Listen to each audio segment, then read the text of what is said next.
찬송가 288장입니다. 288장입니다.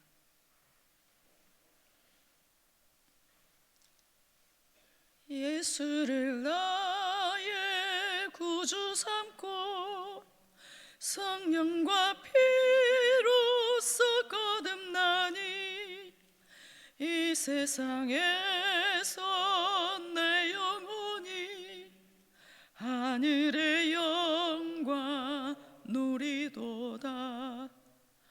이것이 나의 간증이요, 이것이 나의 찬송일세. 나 사는 동안 끊임없이 구주를 찬송하리로다. 온전히 주께 맡긴 내 영, 사랑의 음성을 듣는 중에 천사들 왕래하는 것과 하늘의 영광 보리로다. 이것이 나의 간증이요, 이것이 나의 찬송일세. 나 사는 동안 끊임없이 구주를 찬송하리로다. 주 안에 기쁨 누림으로 마음의 풍랑이 잔잔하니 세상과 나는 간 곳 없고 구속한 주만 보이도다. 이것이 나의 간증이요, 이것이 나의 찬송일세. 나 사는 동안 끊임없이 구주를 찬송하리로다.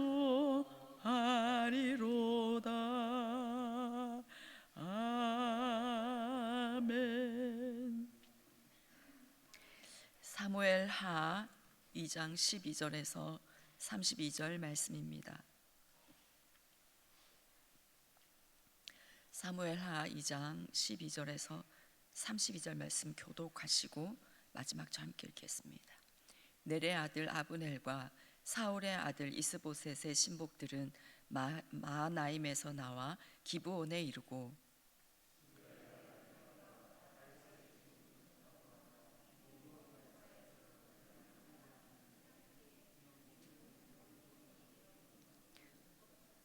아브넬이 요압에게 이르되 원하건대 청년들에게 일어나서 우리 앞에서 겨루게 하자. 요압이 이르되 일어나게 하자 하매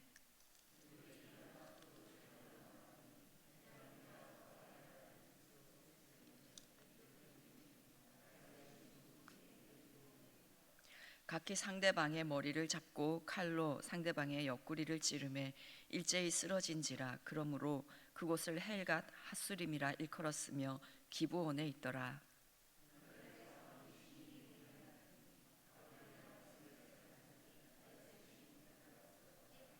그곳에 수루야의 세 아들 요압과 아비새와 아사헬이 있었는데 아사헬의 발은 들로루같이 빠르더라.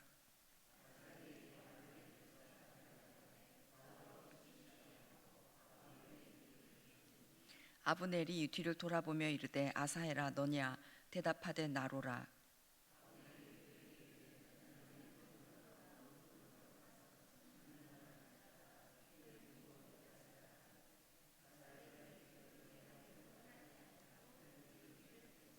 아브넬이 다시 아사헬에게 이르되 너는 나 쫓기를 그치라. 내가 너를 쳐서 땅에 엎드러지게 할 까닭이 무엇이냐? 그렇게 하면 내가 어떻게 내 형 요압을 대면하겠느냐 하되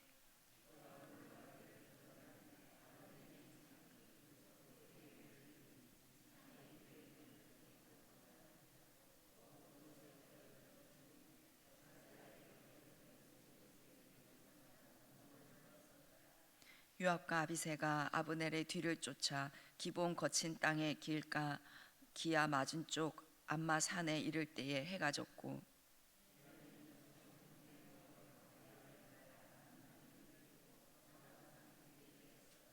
아브넬이 요압에게 외쳐 이르되 칼이 영원히 사람을 상하겠느냐 마침내 참혹한 일이 생길 줄을 알지 못하느냐 얘가 언제 우리에게 그의 형제 쫓기를 그치라 명령하겠느냐.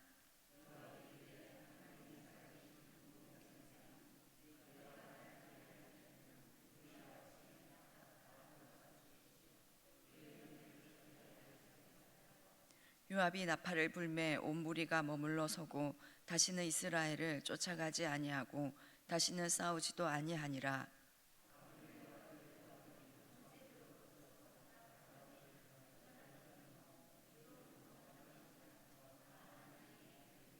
요압이 아브넬 쫓기를 그치고 돌아와 무리를 다 모으니 다윗의 신복 중에 19명과 아사헬이 없어졌으나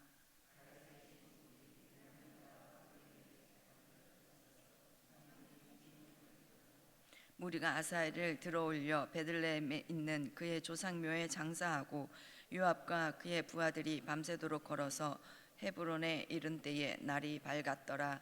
아멘. 어제 본문에서 넬의 아들 아브넬이 사울의 아들 이스보셋을 데리고 마하나임으로 건너가서 이스라엘의 왕으로 삼았습니다. 그 후 아브넬은 이스보셋의 이 부하들을 데리고 기브온으로 왔습니다. 그러자 요압도 가만히 있을 수가 없었습니다. 다윗의 부하들도 데리고 이 기브온으로 나가서 전투가 벌어졌습니다. 어제 본문에서 보았듯이 이스보셋이 왕이 되기는 했지만 이스보셋을 왕으로 만든 사람은 아브넬이었습니다. 그래서 아브넬이 실세였습니다. 아브넬은 이스라엘에서의 지배력을 확대하기 위해서 지금 기브온까지 또 온 것입니다. 13절입니다. 스루야의 아들 요압과 다윗의 신복들도 나와 기브온 못가에서 그들을 만나 함께 앉으니 이는 못 이쪽이요 그는 못 저쪽이라. 스루야의 아들 요압이라고 말씀합니다. 이 스루야의 첫째 아들이 요압이고 둘째 아들이 아비새이고 셋째가 아사헬입니다. 근데 이 스루야는 다윗의 누이였습니다. 그래서 요압은 다윗의 조카입니다. 이 요압은 싸움을 아주 잘하는 용사였습니다. 그래서 다윗의 군대 장관으로 용사 중에 가장 인정받는 자였고 다윗의 왕국이 자리 잡아가는 데 있어서 아주 큰 역할을 감당한 사람이었습니다. 그렇지만 이 다윗의 뜻에 순종하지 않고 독단적으로 행동하여서 다윗의 마음을 여러 번 괴롭게 하였고 결국 나중에 솔로몬에 의해서 죽임을 당하게 되는 그런 인물입니다. 그렇게 이스보셋의 부하와 다윗의 부하들이 기브온 못가에서 마주하였습니다. 14절 15절입니다. 아브넬이 요압에게 이르되 원하건대 청년들에게 일어나서 우리 앞에서 겨루게 하자. 요압이 이르되 일어나게 하자 하매 그들이 일어나 그 수대로 나아가니 베냐민과 사울의 아들 이스보셋의 편에 12명이요 다윗의 신복 중에 12명이라. 아브넬이 먼저 요압에게 청년들을 뽑아 우리 앞에서 겨루게 하자라고 제안을 하였습니다. 1대1 대표 전투를 제안한 것입니다. 이 1대1 전투는 병력 손실을 최소화하면서 승부를 가릴 수 있는 방법으로 고대에 종종 이런 전투가 있었다고 합니다. 요압도 이러한 제안에 동의하였습니다. 동족 사이의 혈전을 최소화하는 데 좋은 그런 전투였습니다. 그래서 이스보셋의 부하 12명 그리고 다윗의 부하 12명을 뽑아서 대결을 하는데 16절을 보시면 각각 상대방의 머리를 잡고 칼로 상대방의 옆구리를 찌르매 일제히 쓰러진지라. 그러므로 그것을 헬갓 핫수림이라 일컬었으며 기브온에 있더라. 24명 모두가 다 쓰러졌습니다. 이런 상황이 되자 이스보셋의 부하와 다윗의 부하들은 모두 달려들어서 이 전면전으로 서로 싸우기 시작하였습니다. 헬갓 하수림이라고 그 장소를 이제 일컬었게 되었는데 이 뜻이 날카로운 칼의 밭입니다. 그만큼 그곳에서 벌어진 전투가 잔인한 칼싸움이었다라는 것을 말하고 있는 것입니다. 17절입니다. 그날의 싸움이 심히 맹렬하더니 아브넬과 이스라엘 사람들이 다윗의 신복들 앞에서 패하니라. 싸움이 매우 치열하였습니다. 그리고 다윗의 부하들에게 이 아브넬의 부하들이 패했습니다. 그래서 아브넬이 도망을 가는데 그곳에 이 수르야의 세 번째 아들 아사헬이 발이 들노루처럼 빨랐다라고 말씀합니다. 그래서 아사헬은 도망가는 아브넬을 향해서 계속해서 달려갔습니다. 20절 21절을 보시면 아브넬이 뒤를 돌아보며 이르되 아사헬아 너냐 대답하되 나로라.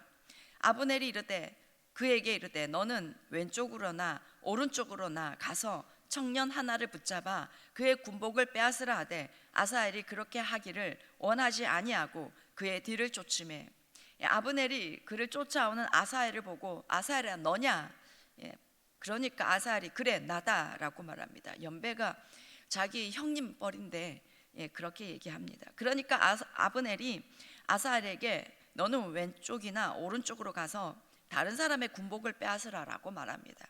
자신을 쫓지 말라라고 합니다. 아브넬은 아사헬을 죽이고 싶지 않았던 것입니다. 아브넬과 요압이 지금은 대적의 관계에 있지만 과거에는 동료였을 것이고 또 앞으로도 이 아브넬이 여차하면 다윗에게 붙을 마음이 없는 것이 아니었습니다. 사무엘하 3장에서 실제로 아브넬과 이스보셋의 이 관계가 틀어지니까 아브넬이 다윗에게로 갑니다. 그래서 아브넬이 아사헬을 죽이면서까지 요압의 원한을 사고 싶은 마음이 없었습니다. 아브넬은 이스보셋의 군대 장관이었습니다. 싸움에 아주 노련한 사람이었습니다. 그런 아브넬을 죽이겠다고 이 아사헬이 자기 발 빠르다는 것 그것만 믿고 지금 달려가고 있는 것입니다. 22절 23절입니다. 아브넬이 다시 아사헬에게 이르되 너는 나 쫓기를 그치라. 내가 너를 쳐서 땅에 엎드러지게 할 까닭이 무엇이냐. 그렇게 하면 내가 어떻게 내 형 요압을 대면하겠느냐 하되 그가 물러가기를 거절하매 아브넬이 창 뒤끝으로 그의 배를 찌르니 창이 그의 등을 꿰뚫고 나간지라. 곧 그곳에 엎드러져 죽음에 아사헬이 엎드러져 죽은 곳에 이르는 자마다 머물러 섰더라. 사실 전쟁 중에 이 죽이려고 달려오는 사람에게 너는 나 쫓기를 그치라. 내가 너를 쳐서 죽일 이유가 무엇이냐. 그러면 내가 네 형을 어떻게 보겠느냐. 이렇게까지 말을 하기가 쉽지 않은 상황입니다. 아브넬은 정말 아사헬을 죽이려는 마음이 없었던 것입니다. 그런데 이 아사헬이 포기하지 않고 계속해서 달려오니까 아브넬이 창 뒤 끝으로 아사헬의 배를 찌릅니다. 아브넬이 창 뒤끝으로 달려오는 이 아사헬을 찔렀습니다. 창 뒤끝으로 찔렀다는 것은 아사헬을 죽이려고 한 것이 아니라 부상 정도 당하게 하여서 자신을 못 쫓아오게 하려고 그렇게 한 것입니다. 그런데 이 아사헬의 발이 워낙 빠르다 보니까 너무나 빨리 달려오다 보니까 창의 뒤끝으로 찔렀는데 이 창이 아사헬의 등을 꿰뚫어 버렸던 것입니다. 그러니까 따지고 보면 아브넬은 이 아사헬을 죽일 의도가 없었고 아사헬이 자기가 잘못해서 죽은 거나 마찬가지입니다. 이렇게 요압과 아비새는 동생이 죽은 줄도 모른 채 계속 아브넬을 뒤쫓다가 해가 졌습니다. 그리고 아브넬의 부하들이 아브넬을 호위하여서 작은 산꼭대기에 섰습니다. 26절입니다. 아브넬이 요압에게 외쳐 이르되 칼이 영원히 사람을 상하게 하겠느냐. 마침내 참혹한 일이 생길 줄 알지 못하느냐. 네가 언제 무리에게 그의 형제 쫓기를 그치라 명령하겠느냐. 이 아브넬은 이제 전쟁의 승리가 이미 판가름난 상황에서 계속 칼을 휘둘러 인명 피해를 확대시키는 것은 무모한 짓이니까 이제 전쟁을 중단하자라고 제안을 하는 것입니다. 27절입니다. 요압이 이르되 하나님이 살아계심을 두고 맹세하노니 네가 말하지 아니하였다면 무리가 아침에 각각 다 돌아갔을 것이요 그의 형제를 쫓지 아니하였으리라 하고, 이 싸움이 시작하게 된 계기가 14절에서 아브넬이 먼저 이 청년들을 뽑아서 서로 겨루게 하자라고 제안을 해서 시작이 된 것입니다. 아브넬이 그렇게 하지 않았다면 이미 아침에 군대를 철수시켰을 것이라는 그런 뜻입니다. 그리고 요압은 나팔을 불어서 전쟁을 중단시켰습니다. 30절과 31절입니다. 요압이 아브넬 쫓기를 그치고 돌아와 무리를 다 모으니 다윗의 신복 중에 19명과 아사헬이 없어졌으나 다윗의 신복들이 베냐민과 아브넬에게 속한 자들을 쳐서 360명을 죽였더라. 이 다윗의 부하 중에서는 아사헬을 포함해서 20명이 죽었고 아브넬의 부하에서는 360명이 죽었습니다. 다윗의 부하가 승전하였습니다. 이러한 전쟁의 결과는 하나님께서 인본주의적인 사울의 왕국을 패하시고 신본주의적인 다윗의 왕국을 더 굳건히 하고 계시는 것을 나타내 주는 것입니다. 사무엘상을 통해서 우리는 다윗이 얼마나 하나님께 물으며 순종하는지를 보았습니다. 여호와 하나님께 묻는 것이 얼마나 중요한지 보았습니다. 이 사무엘 상하에서 강조하는 것은 인간의 생각과 계획대로 살아가는 인본주의가 아니라 하나님의 뜻에 순종하는 신본주의로 살아라 라는 것을 계속해서 강조하고 있는 것입니다. 어제 본문에서도 다윗이 하나님께 유다 성읍으로 올라갈까요? 하나님께서 올라가라. 다윗이 어디로 갈까요? 여쭈니까 하나님께서 헤브론으로 가라 라고 하셨습니다. 그래서 다윗은 헤브론으로 갔습니다. 다윗은 내가 생각할 때 왕이 되기 위해서 어디로 가는 게 좋겠고 어떻게 하는 것이 좋겠다 이런 생각을 하지 않았습니다. 오직 하나님께서 말씀하시는 그것에 순종하는 다윗이었습니다. 이런 다윗을 통해서 하나님은 하나님께서 이루고 싶은 그 뜻을 이루신 것입니다. 그를 통해 하나님께서 통치하시는 신본주의적인 나라를 세우신 것입니다. 그런데 아브넬은 내일 본문에 사무엘하 3장에 보면 아브넬은 이 다윗이 기름 부음 받아서 왕이 될 사람이라는 것을 알고 있었음에도 불구하고 이스보셋을 왕으로 세워놓고 그가 권력을 잡으려고 하였던 것입니다. 아브넬은 자기 생각과 계획대로 살아가는 인본주의적인 그런 사람이었습니다. 신본주의로 살아가는 사람, 항상 하나님께 묻고 순종하며 살아가는 사람은 당장에 하나님 말씀에 순종하기가 쉽지 않은 어려운 그런 때도 있습니다. 하나님께 물으면 하나님께서 순종하기 쉬운 것만 말씀하시지 않기 때문입니다. 하나님의 그 말씀이 이해가 안 되거나 내가 생각할 때 굉장히 어려운 길일 수도 있습니다. 그러나 결과적으로 보면 역시 하나님의 뜻이 가장 탁월하고 가장 좋은 것이라는 것을 알게 되는 것이지요. 자기 생각과 계획과 방법대로 살아가는 인본주의적인 사람은 처음에는 그 선택과 방법이 가장 좋은 것 같지만 당장은 잘못되지 않고 잘 되는 것 같지만 결과적으로는 결코 좋을 수가 없습니다. 아브넬은 전쟁을 처음부터 그렇게 크게 하려는 마음이 없었습니다. 그냥 1대1로 12명만 뽑아서 승부를 볼 생각이었습니다. 그런데 이것이 그냥 큰 전투로 이어지게 되고 그 전투에서 패하게 되고 또 아사헬을 죽일 마음도 없었는데 그런데 뜻하지 않게 아사헬을 죽이게 되었습니다. 그 후 이 사무엘하 3장에서 아브넬은 다윗에게 찾아가서 이스라엘을 다윗에게 넘기겠다, 다윗의 편에 서서 돕겠다라고 그렇게 하였는데 이 아브넬이 다윗에게 왔다는 얘기를 들은 요압이 아브넬을 다시 불러서 데리고 가서 배를 찔러서 죽입니다. 아브넬은 자기 생각대로 살던 사람이었습니다. 자기가 원하는 삶을 자신이 원하는 대로 만들어 보려고 했습니다. 그렇지만 그의 계획과 생각대로 그의 삶은 순탄하게 이루어지지 않았습니다. 계속해서 어그러지고 예기치 못한 일들이 생기다가 결국 요압에게 죽임을 당하였습니다. 우리가 내 생각대로 살지 않기를 원합니다. 하나님께 묻지 않고 내 감정대로, 내 본성대로, 내 생각대로 그렇게 살다가 삶이 어그러지는 그런 자가 되지 않기를 원합니다. 다윗처럼 언제나 하나님 어떻게 할까요? 하나님 어디로 갈까요? 하나님 말씀해 주세요.